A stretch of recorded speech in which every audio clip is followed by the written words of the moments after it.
Hello, everyone. This is G. Aquilyn, and welcome to Sacred Self Love Sundays. I said Saturdays, Sacred Self Love Sundays. I've been off all weekend. I actually homeschooled what I call my grands, two of them, Monday through Thursday, and then I had an appointment on Friday, and then yesterday I rested, and I keep saying I'm going to clean up on Saturday, so I'm cleaning up today and thinking that it's Saturday. So welcome to Sacred Self-Love Sundays. Thank you so much if you are watching this playback.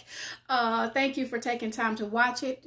For those who come on live, you may not see this now, but welcome. So I wanted to just say, number one, I'm so grateful to be able to have this space where I can share with you. Very excited and very grateful for this moment and being able to present to you some things that I'm learning and growing in and have learned and have grown in my lifetime. And I know that there are many more lessons to come because there's so much more life and things that I'm here to experience. And that is one of the things that I want to share with you today. Hi, Andrew. Thank you for being here today. So one of the things that I want to share with you today, or the topic that I want to share with you today, is our four best teachers. Our four best teachers. I actually watched the Sawyers, Pastors Antoinette and Clifton Sawyer, this morning from, I believe it's Cornerstone Life Center in North Carolina this morning. And Pastor Antoinette Sawyer, she said something that was so powerful. She said that, we're all in this universe school.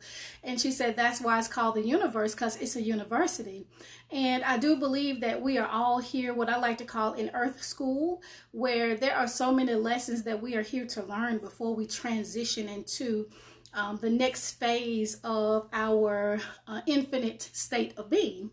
So with that, I do believe that we do have several teachers, several amazing teachers. And it took me probably about a year and a half ago to really embrace the second one that I'm going to share today as a teacher. And I'm going to share with you why. But I want to just get right into it because I don't want to keep you long.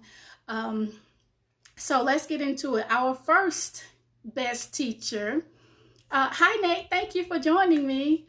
Our first best teacher is Holy Spirit, God, Source, all there is, whatever your reference for God. And I'm going to say God beings, meaning Jesus and, Holy Spirit, your angels.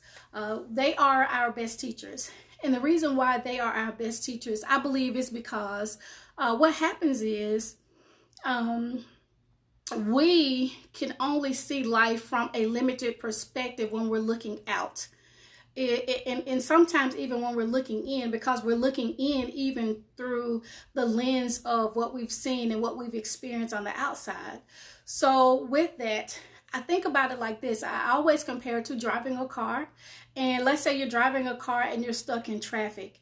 And what we usually do is turn on the radio and hear that maybe there's an accident ahead, or maybe you have to take a detour and go a different way to get to your destination. And so I just believe that the Holy Spirit, God, as our teacher, is the one who is, of course, us and in us and operates through us, but also is the one who sees above, who sits above and looks and sees all of the things that are ahead. And so I believe that the reason why God is our best teacher is because of that. God sees all, God knows all, and we have to be willing to allow God to teach us, God to guide us, God to get us through those everyday life moments where we tend to get stuck. And again, the reason why we get stuck is because we're still sometimes attached to our own ways of being, doing, and having, what we've been programmed to believe, what we've agreed to. Don Miguel Ruiz talks about that in the Four Agreements, what we've agreed to. So we always see things, we tend to see things, I'm not going to say always, we tend to see things from a very limited perspective. And so, because God is able to guide us and see us through those roadblocks and things that come across. I'm not even going to say in life, but every day, whenever you get stuck with something, ask God to show you. I always say, I have this thing with God where I say, you're smarter than me. Thank you for showing me this. Thank you for, telling me to do this. And thank you for telling me to do that. I shared with you last week that I'm a full-time caregiver with my niece, and she's not able to communicate with me to tell me that she's not feeling well, or she's not able to communicate with me and tell me certain things about her. So I literally have to depend on God to say, this is what's going on with her. This is not what's going on with her. This is what she needs. This is not what she needs to help me in caring for her. And so the same thing is just with life, everyday life. When you get stuck, or when you are faced with a challenge, when you're faced with something that you really don't know how you're going to see your way through, then take time to ask God. Also, if you're in a difficult relationship or challenging situation, whatever that is, ask God, because God is your best teacher. When you're feeling some kind of way, ask God, because God is your best teacher. So that's the number one best teacher. The next best teacher is ego. And it took me until, like I said, about a year and a half ago for me to get this, because I shared last week coming out of religion and things like that, and just becoming more aware of the ego's role in my life. I actually started developing a resentment against the ego. And I realized that resentment that I was developing against the ego was actually egoic. And not only that, but I had to start to learn to embrace the ego, because I believe that the ego is in our lives. We all have this ego part of us that is to help us to learn more about ourselves. I also shared last week about the situation with my niece's car, that her dad always pays to get her car fixed, and he has paid a lot to get her car fixed over this past year. Actually, it's been a year in next month, because it just went through a lot of things. And he would always just like tell her, I did make sure he didn't never said make sure but he would always bring it up to her. I just paid X amount of dollars to get your car fixed. So last Saturday, I paid to get her car fixed, and it was probably maybe like $150. I think that's exactly what it was, $150 something. And we actually got two things done, but they charged me for the price of one. So when that was over, I said to her, make sure you tell your dad that I got your car fixed. And then I had to stop myself, and I went back to her. I said, no, don't tell him that. That's really the ego. And so the reason why I say the ego is the second best teacher is because we can use it as a lesson. So for me, I had to go within, do some introspection, and ask myself, why did I feel the need to say that? The thing about the ego is sometimes ego can make you feel inferior to people, or it can make you feel superior. Superior to people or inferior to people, meaning that you feel like you're better than people. Or for some people like me, I suffer from low self-worth and low self-esteem for a very long time, and that was ego. So part of my undoing really came when I began to really embrace the ego and work with ego, so that when those egoic thoughts came up, I got a chance to say to myself, why did this thought come up? Why did I feel a need to do this? Why did I feel a need to say that? Why am I feeling this way about myself? Why am I feeling this way about someone else? So the ego can really be a very good teacher if you embrace it as such. Okay. The next thing that I want to share, the third, I believe, best teacher is the other people's experience. Other people's experience are our best teachers. And we always hear people say, well, experience is the best teacher. Yes, experience is the best teacher. Experience is a great teacher, but I don't believe that it's the best teacher. Again, God first, Holy Spirit, then ego, and now other people's experience. Well, we can look at another person's experience, what they are going through or growing through is what I like to call it, and really look at their lives and say, you know what? I don't want that for myself. and use that experience, use their experience to charter a new course for your life. Another example of this is maybe you see a person who's maybe struggling in a particular area of their lives, and not that you use this as a moment to judge them, but you use it as a point to say, you know what, I don't want to have that experience for myself. So then you can make new choices, you can make new decisions for yourself. And once you do that, then that's a lesson for you to learn so that you can go a different direction for your life. And once you do that, then that's how you can use another person's experience. Now, of course, this doesn't negate helping a person if that the situation calls for you to help them, or if Holy Spirit, God, leads you to help them. Of course you help them. But again, you can use their experience as a gauge for the direction that you take in your life. So the first best teacher is God, Holy Spirit, source, spirit. I'm just going to say spirit. The second best teacher is ego. The third best teacher is other people's experience, or are other people's experiences. And the fourth best teacher is really your experience. And by your experience, what I mean is what you are, your thoughts are your experience, your emotions are your experience, what comes to you from by way of other people is your experience. And you use these things to learn, you use these things to grow. I teach in Self Love University all the time about how to navigate our emotions. And this is a great lesson for your experience being your best teacher, is when you're feeling something.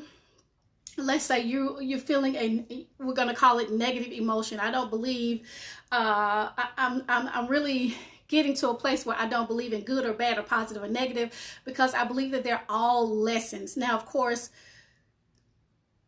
based on law, there are certain things that we have to be mindful of, but I just believe that everything is a lesson. So when you're experiencing those negative emotions, what you can do is one of two things. I always say this: you can let it go, meaning let it pass through you for right now, in the moment, because in the moment perhaps you are you can't allow that emotion to overtake you, to make you react in a way that may cause more problems. So you let it go, and you let it go only to go back to it and ask yourself, like I just talked about with ego, pardon me, that you ask it. You ask the emotion, what are you here to show me about myself?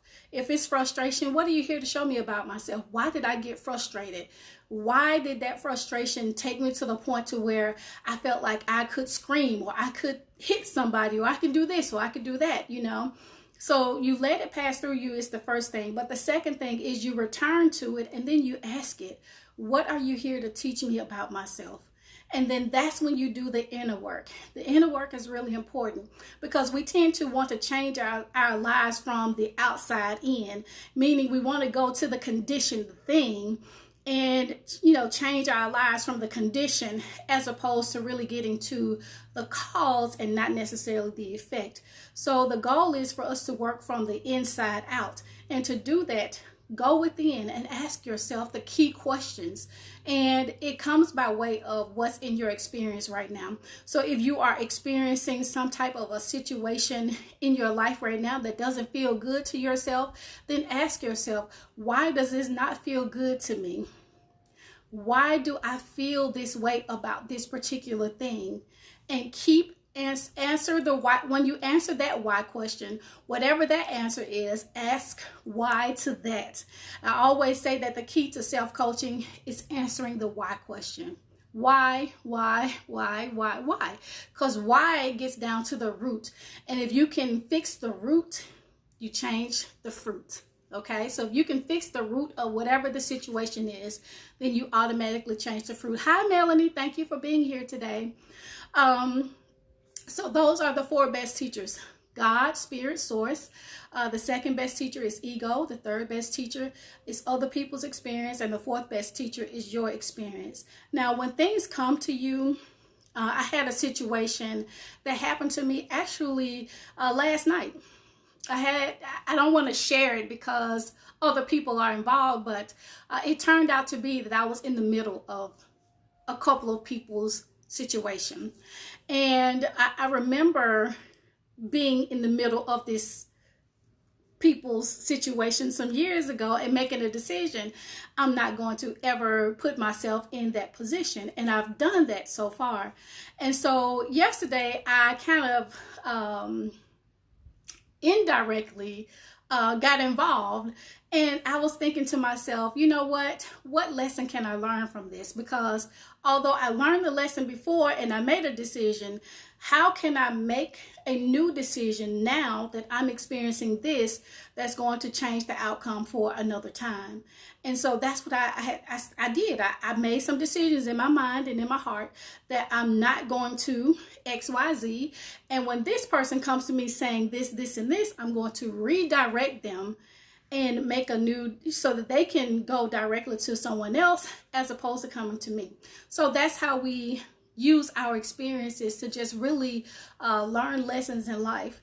Now, I shared in a video on my the Self-Love Classroom channel. I think it was back in June or July. It's on YouTube, about retiring as your own teacher. And I'm a student of A Course in Miracles. I love reading A Course in Miracles, and it's chapter 12. I believe it's part 5. It talks about resigning as your own teacher. But prior to that, it says that there are, hold on, let me find it. I have my book here, my Course in Miracles book. I want to read this from what it actually says in A Course in Miracles. So give me one second. Let's see. Chapter, where's my chapters? Chapter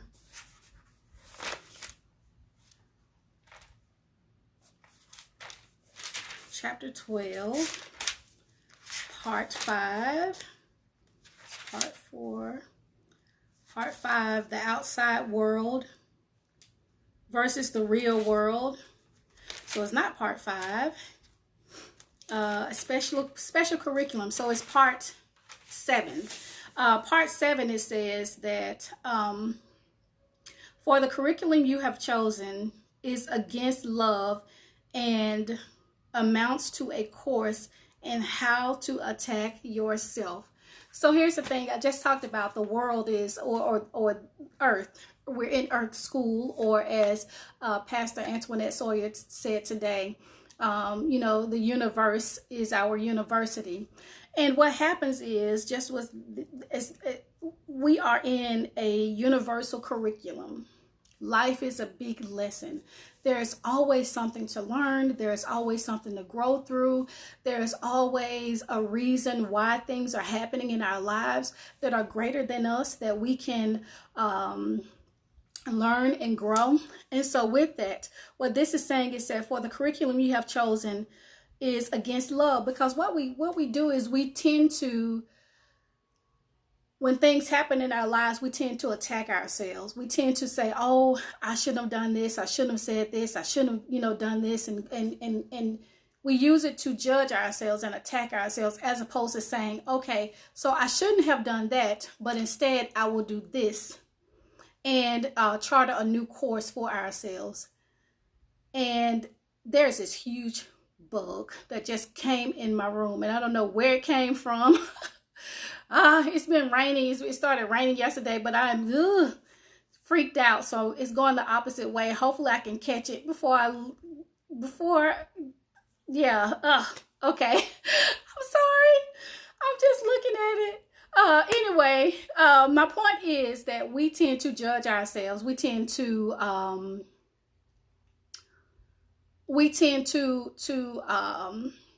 when we get into a space where we're judging ourselves, when we get into a space where we are critical of ourselves, and we put ourselves down, that really goes against love, because guess what? You are love. And because you are love, anything that you do against yourself, you're doing against love. And so what this is saying is that that's when we get into attacking ourselves.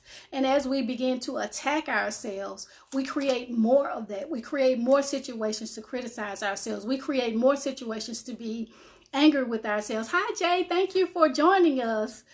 We create more situations like that. And so what A Course in Miracles then says in part, the next paragraph, it says, resign now as your own teacher. And when I first read that, I was actually going through a really tough time in my life. I was actually at a space where I was trying to figure some things out. I was also in a space where esoterics call the dark night of the soul, where I was really in a state of depression and anxiety and having all of these emotions surrounding my physical body, but also the death of a family member and just coming out of some traumatic experiences in my life. And when I read Resign as Your Own Teacher, that's what set me free. And I said to myself, you know what? This is it. I no longer will teach myself. I'm going to allow God. I'm going to allow ego. I'm going to allow other people's experiences and my experiences to be my teacher and to be my guide. And since I've done that, what happened for me is I actually stopped trying to heal myself. I actually stopped trying to be my own guru.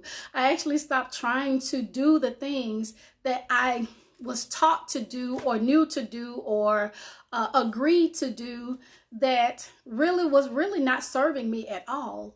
And I began to, how it happened is Spirit began to lead me to resources and people and conditions and situations that was an aid in my healing process. And I started seeing myself coming out of that space because I stopped trying. I stopped trying to make something happen that wasn't happening for me. And what I want to share with you, the biggest key to all of this is, yes, God is our best teacher. Ego is our best teacher. Other people's experiences are our best teacher. Our experiences are our best teacher. But the goal is for you to be aware that you need a teacher, number one, and you be willing and open to being taught. You have to be willing and open to being taught. So the whole thing about, learning and growing and becoming is being aware and also surrendering. And the thing about surrender is that you trust. You trust God, you trust universe, you trust source. You even trust the God within yourself that can lead you out of whatever situation you're in into the new situation that you're supposed to be in. And I say out of and into a new situation is because pretty much all of life as we live it is situational. At any given moment, a situation can change. Like just a minute ago, I'm sitting here and I'm all of a sudden seeing something crawling on the floor. It stormed here really bad yesterday. So now a huge bug is in my house. It changed the situation just then, and it's nothing to be ashamed of. I don't carry bugs in my house. It's just one came in today for whatever reason, but it's here and it's a lesson for me. It's a lesson for me to learn. And that's the thing. We have to really be willing and open to the lessons. If you're not willing and open to the lessons, you either stay in the same cycle or you repeat the same cycle or situation over and over and over and over and over again. So let's talk about one thing that I want to share is how to